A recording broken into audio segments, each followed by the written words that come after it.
नमस्कार, मैं हूं जसवंत कंडेला और आप देख रहे हैं PC24 न्यूज़। इस वक्त मौजूद हम जींद के अंदर।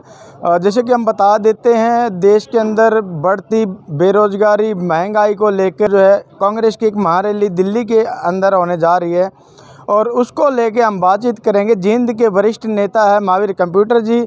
तो किस तरह की तैयारियां हैं, किस तरह का जो है प्रचार चला हुआ है, तो इसके लेके सभी बातें हम जो है उनसे बात करेंगे और पूछेंगे। और भी कई ऐसे मुद्दे हैं जिनसे रिलेटेड जो है हम उनसे बात करेंगे। तो अभी उनके पास चलते हैं और करते हैं उनसे बात। जी प्रधान जी, आज किस विषय को लेके मीटिंगें चली हुई है? आज विषय एक ही है, जो 4 तारीख को जो रामलीला मैदान में श्रीमती सोनिया गांधी और राहुल गांधी और प्रियंका गांधी और माननीय हमारे विपक्ष नेता चौधरी भूपेंद्र सिंह हुड्डा एक बहुत बड़ी भारी ऐतिहासिक रैली कर रहे हैं। रैली का एजेंडा यही है, जैसे बेरोज़गारी है, काफ़ी बेरोज़गारी में काफ़ी बढ़ोतरी है, और जैसे महंगाई है, चाहे किसी खाद्य पदार्थ की बात लगाओ, सिलेंडरों की बात लगाओ, और जो सबसे बड़ी मार जो मोदी सरकार ने की है आम जनता पर, उन्होंने जीएसटी लगाया है। जैसे दही पे जीएसटी लगा दिया, आटे पे जीएसटी लगा दिया, नमक पे जीएसटी लगा दिया। एक कोई भी वस्तु जो रोज़मर्रा की वस्तुएं थी, खाद्य की, जो गरीब आदमी की वस्तुएं थी, उस पे जीएसटी लगाने का मोदी सरकार ने काम किया। जैसे कपड़े पे टैक्स लगाया था, इन्होंने जीएसटी लगाया था, कफन पे भी टैक्स लगाया है। तो जो नरेंद्र मोदी की सरकार है, वो किसी को नहीं बख्श रही, ना किसी व्यापारी को बख्श रही, ना कर्मचारी को, ना मजदूर वर्ग को। आज बेरोजगारी इतनी है, नरेंद्र मोदी ने ये कहा था जब देश के प्रधानमंत्री, जब इनका नाम आया, और हर प्रदेश में जाके एक ही बात कही थी, 2 करोड़ युवाओं को मैं सालाना नौकरी दूंगा। और इसने ये भी कहा था, भाई मैं महंगाई पे 100 दिन में रोक लगाऊंगा।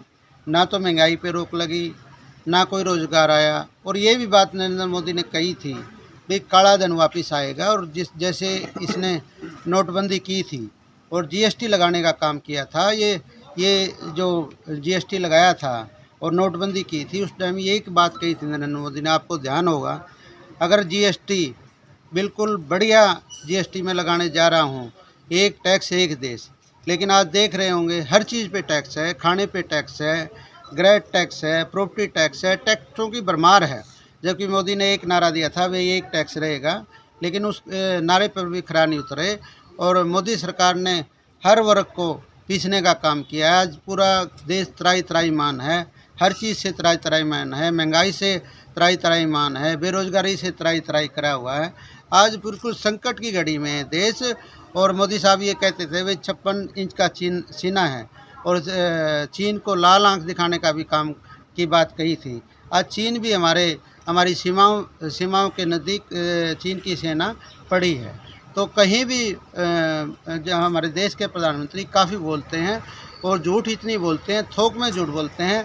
एक हमारे प्रधानमंत्री मनमोहन सिंह होते थे, जिन्होंने जैसे आज डॉलर 80 रुपये का रुपया हो गया है, उसमें भी मोदी सरकार बिल्कुल फेलियर हो चुकी है। और हमारे देश के प्रधानमंत्री मनमोहन सिंह थे, जिन्होंने जीडीपी पे भी कंट्रोल किया था। आज आर्थिक जो जीडीपी है वो त्राही हो चुकी है। बात था भाई सबको पक्के मकान दे दें, बिल्कुल संकल्प कर चुके हैं, बिल्कुल हमारा पक्का वादा है। आज वो गरीबों को पक्के मकान नहीं मिल रहे। तो इस विषय को लेकर कांग्रेस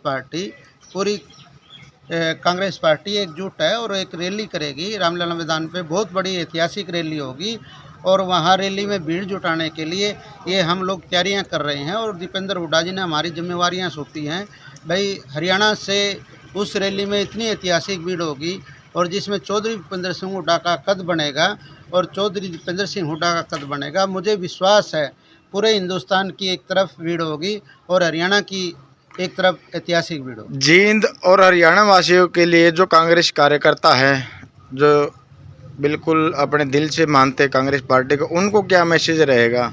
उनको मैसेज यही है, सभी जो भी कांग्रेस पार्टी के कार्यकर्ता हैं, जो वरिष्ठ नेताओं की ड्यूटी दीपेंद्र हुड्डा ने सौंपी है। और मेरा कार्यकर्ताओं से भी निवेदन है और आम जनता से भी निवेदन है, ये मौका है जो पूरे प्रदेश में विपक्ष, चाहे देश में हो चाहे प्रदेश में हो, विपक्ष लड़ाई लड़ा है महंगाई के बारे में। ये जनता के मुद्दे हैं, जैसे बेरोजगारी का है, जनता का मुद्दा है। एक अग्निपंथ है जिसमें हमारी सेना की साख गिरने लग रही है और सेना पे भी नरेंद्र मोदी ने समझौता किया है। और मैं आपको एक बात बताना चाहता हूँ, जैसे अडानी अंबानी जो व्यापार को नष्ट करने में लगे हुए हैं और बड़े बड़े उद्योगपति हैं, और जैसे प्राइवेट सेक्टर में ये लोग आ गए हैं, चाहे स्कूल हो, चाहे कॉलेज हो, चाहे बड़े बड़े हॉस्पिटल हो, सब इनको दिया जा रहा है। खेती भी इनको देने जा रहे थे, तो किसानों की हिम्मत है। मैं तो उनको 15 लाख बहुत बड़ी बात मानता हूँ। किसानों ने आंदोलन करके नरेंद्र मोदी को झुकाया है, नहीं तो नरेंद्र मोदी ने सारा देश बेच दिया, रेल बेच दी, हवाई जहाज बेच दिए, कुछ भी नहीं छोड़ा। नरेंद्र मोदी तो 70 साल में जो कांग्रेस ने खड़ा किया था देश को तरक्की करने के लिए, देश की गति बढ़ाने के लिए, 70 साल में जो कांग्रेस ने काम किया था, ये तो चुन चुन के प्रॉपर्टी ढूंढ रहे हैं, सरकारी संस्थान बेच रहे हैं। और मैं आपको बताना चाहता हूँ, जो भी आवाज़ बुलंद करना चाहता है उसके ईडी सीबीआई उसका दुरुपयोग करते हैं, सरकार गिराने में ईडी का दुरुपयोग करते हैं। एमएलए में खरीद फरोख्त चल रही है, तो एक तरफ तो ये कह रहे हैं हमें भ्रष्टाचार मुक्त सरकार देंगे, एक एमएलए को खरीद रहे हैं। कहाँ भ्रष्टाचार मुक्त सरकार? आज हरियाणा में आप देख रहे हो, चाहे तहसील घोटाले की बात हो, चाहे किसी भी विभाग में ले लो, चाहे चिकित्सा घोटाले की बात हो, चाहे शराब घोटाले की बात हो, हर जगह घोटाला ही घोटाला खुद रहे हैं। और आपने देखा हुआ पिछले दिनों एक विधायक के लड़के ने दरख्वास्त दी है, भाई एक कोई नेता है बीजेपी का, उससे 49 लाख रुपए नौकरियों के लिए सरेआम एसपीसी के मेंबर के घर डील हो रही है। तो ये जो हरियाणा सरकार है, जो कट्टर सरकार है, वो घोटालों की सरकार बन के रहेगी। क्या ये रैली देशवासियों को जगाने का काम कर पाएगी? बिल्कुल, ये रैली बहुत बड़ी रैली है, मैं बताना चाहता हूँ। और ये जो मोदी सरकार और खट्टर सरकार के गिनती के दिन हैं, तो मैं आपको दिख रहा हूँ पूरी जनता में इस महंगाई को लेके, इस बेरोजगारी को लेके और इन घोटालों को लेके पूरी प्रदेश की जनता में और देश की जनता में आक्रोश है और पूरा जोश है इस रैली को लेके। और कामयाब करने के लिए पूरी देश की जनता और पूरे देशवासी इस रैली को कामयाब करने में लगे हुए हैं।